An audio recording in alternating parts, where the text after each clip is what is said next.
Good morning. Totoo po yun na napakaganda yung init natin ngayon. That is a sign na marami po tayong asin na mapuproduce sa ating pang-asin. Kasi isa yan sa mga kailangan para makaproduce tayo ng solar salt doon sa Bulinaw. Sir Nestor, ilan po ba ang target po natin this year? Ang target po natin ngayon na ma-harvest is 8,500 metric tons.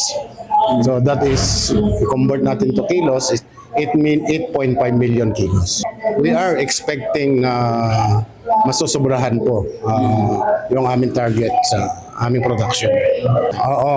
Ongoing po yung ating deliveries ngayon ng agricultural grade salt fertilizer sa Region 3, particularly sa provinces of Aurora, Zambales, and Bataan.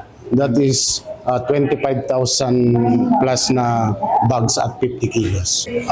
Ang presyo po na binibigay ng Philippine Coconut Authority is 800 pesos per 50 kilos of bags.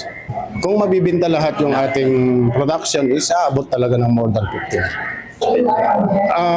Meron naman. Lahat naman ng negosyo ngayon ay tatamaan ng krisis ng ating langis.